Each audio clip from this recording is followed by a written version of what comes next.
Bismillahirrahmanirrahim. Assalamualaikum warahmatullahi wabarakatuh. Kami dari kelompok 10 yang beranggotakan Eki Novitasari Putri Sentosa dengan NIM 1021900008 dan Ferry Ramadan dengan NIM 1021900011 yang akan mempresentasikan materi kami yang berjudul Malpraktik dan Contempt of Court. Yang pertama yaitu pengertian malpraktik dan contempt of court. Malpraktik merupakan istilah yang sangat umum sifatnya dan tidak selalu berkonotasi yuridis. Secara harfiah, mal mempunyai arti salah, sedangkan praktik mempunyai arti pelaksanaan atau tindakan. Sehingga malpraktik berarti pelaksanaan atau tindakan yang salah. Meskipun arti harfiahnya demikian, tetapi kebanyakan istilah tersebut dipergunakan untuk menyatakan adanya tindakan yang salah dalam rangka pelaksanaan suatu profesi. Kemudian, contempt of court. Contempt of court merupakan istilah yang berasal atau lahir dari sistem common law, yakni berasal dari bahasa Inggris. Contempt berarti melanggar, menghina, memandang rendah. Court yang berarti pengadilan.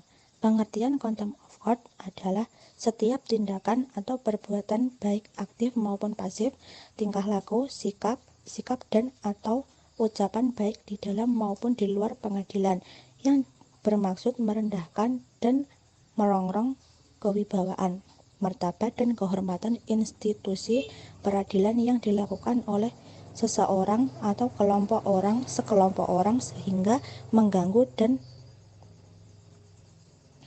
merintangi sistem atau sistem penyelenggaraan peradilan yang seharusnya. Poin kedua yaitu bentuk-bentuk malpraktik dan contempt of court. Sujatmiko memberikan penjelasan tentang bentuk-bentuk malpraktik itu ada 3, yaitu sebagai berikut. Yang pertama, malpraktik perdata. Malpraktik perdata terjadi apabila terdapat hal-hal yang menyebabkan tidak terpenuhinya isi perjanjian atau prestasi di dalam transaksi terapeutik oleh tenaga kesehatan atau terjadinya perbuatan melanggar hukum sehingga menimbulkan kerugian kepada pasien. Kemudian yang kedua, malpraktik pidana. Malpraktik pidana terjadi apabila pasien meninggal dunia atau mengalami cacat akibat tenaga kesehatan yang kurang hati-hati atau kurang cermat dalam melakukan upaya perawatan terhadap pasien yang meninggal dunia atau cacat tersebut. Yang ketiga yaitu malpraktik administratif. Malpraktik administratif terjadi jika tenaga kesehatan melakukan pelanggaran terhadap hukum administratif yang berlaku. Kemudian bentuk-bentuk contempt of court ada 2, yaitu yang pertama civil contempt. Civil contempt yaitu ketidakpatuhan putusan atau pengadilan. Di sini yang dimaksud adalah terjadinya perlawanan terhadap pelaksanaan hukum. Contohnya dengan menolak untuk mematuhi perintah pengadilan atau dalam perkara perdata untuk menghentikan gangguan, untuk membayar kerugian dan sebagainya. Kemudian yang kedua, criminal contempt. Criminal contempt yaitu perbuatan-perbuatan yang bertujuan mengganggu atau merintangi penyelenggaraan peradilan pidana. Dengan demikian, dapat dikatakan bahwa criminal contempt merupakan bentuk perlawanan terhadap penyelenggaraan peradilan. Sekian yang dapat saya sampaikan. Kemudian materi yang selanjutnya akan disampaikan oleh Mas Ferry. Bismillahirrahmanirrahim. Assalamualaikum warahmatullahi wabarakatuh. Di sini saya akan melanjutkan pematerian dari Mbak Eki, unsur-unsur malpraktek dan contempt of court. Unsur-unsur malpraktek yaitu adanya unsur kesalahan atau kelalaian yang dilakukan oleh tenaga kesehatan dalam menjalankan profesinya. Kedua, adanya perbuatan yang tidak sesuai dengan standar prosedur operasional. Yang ketiga, adanya luka berat atau mati yang mengakibatkan pasien cacat atau meninggal dunia. Yang terakhir yaitu adanya hubungan kasual di mana luka berat yang dialami pasien merupakan akibat dari perbuatan dokter yang tidak sesuai dengan standar pelayanan medis. Lanjutan, unsur-unsur contempt of court terbagi menjadi beberapa, yaitu perilaku tercela dan tidak pantas di pengadilan, perilaku mengabaikan perintah-perintah pengadilan, perilaku menyerang integritas dan impartialitas pengadilan, perilaku menghalangi jalannya proses pengadilan, dan yang terakhir perilaku menghina pengadilan melalui publikasi atau pemberitahuan.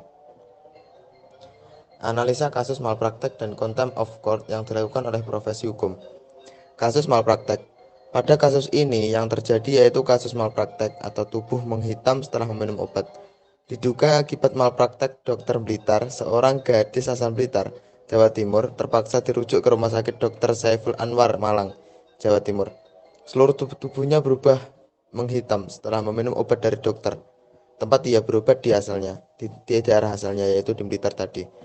Beginilah kondisi Nita Nurhalimah, warga desa Talun, Blitar, Jawa Timur.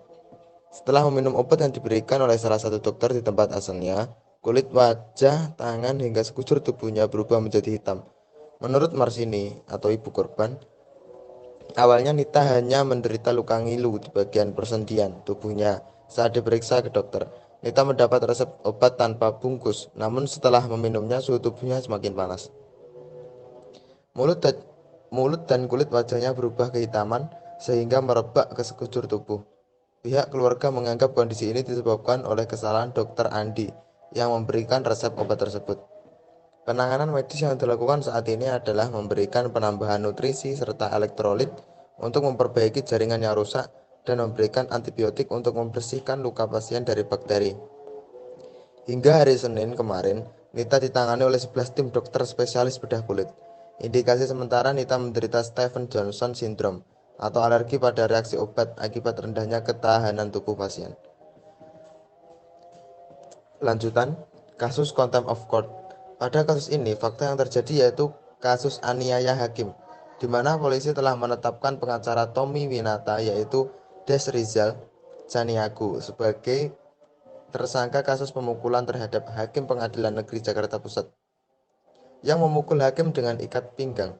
Dalam penyerangan kasus ini terjadi pada saat sidang perkara perdata yang merupakan gugatan bahan prestasi. Sebagai tersangka, Des Rizal Caniago dijerat pasal berlapis, yaitu pasal penganiayaan dan pasal melawan pejabat hukum negara. Karena kasus pemukulan hakim oleh pengacara ini, maka Mahkamah Agung atau MA menyebutkan tindakan yang dilakukan Des Rizal ini sebagai tindakan contempt of court atau penghinaan terhadap lembaga peradilan. Dan sementara itu Ikatan Hakim di Indonesia menuntut kasus ini diproses secara hukum.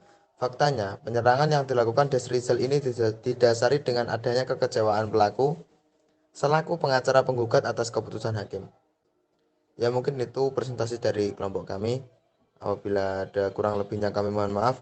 Ihdinas siratal mustaqim. Wassalamualaikum warahmatullahi wabarakatuh.